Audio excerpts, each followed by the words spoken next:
Nearly 2 years after the worst attack on the U.S. Capitol in 2 centuries, U.S. lawmakers have released their final report on the events of that day, documenting allegations former President Donald Trump actively encouraged the insurrection. For 187 minutes, he actively disregarded his constitutional obligation to take care that the laws are faithfully executed. As we've established through months of investigation, that is because the mob wanted what President Trump wanted, to impede the peaceful transition of power.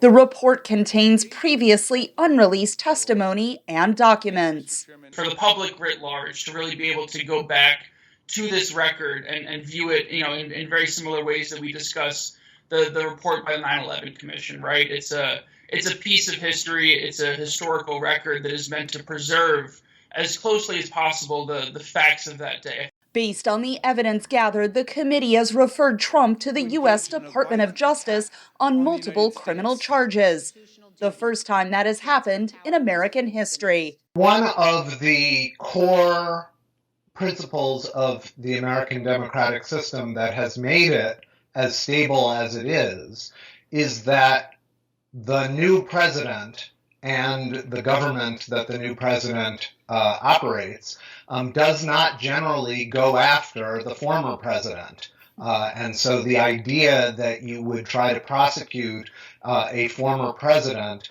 is really unknown in American history.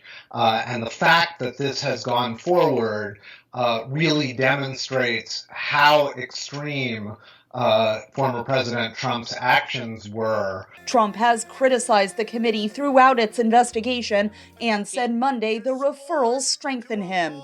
We need angry patriots to fill the House, guys. Come on, let's go. More than 930 individuals have faced prosecution for their involvement in the attack, and while the report documents many expressing regret for their involvement, extremist analysts say those movements are still gathering strength.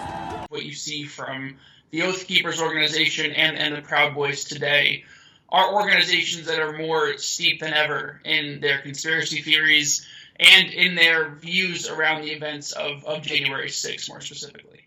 The report also documents numerous failures by law enforcement and intelligence agencies to anticipate the threat posed by domestic extremists.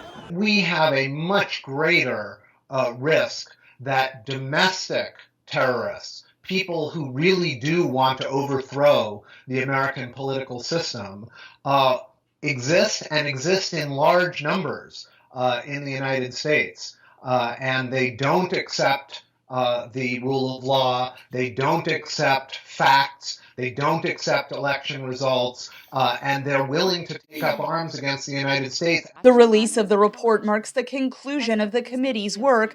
The U.S. Justice Department is conducting its own investigation into the events of January 6th.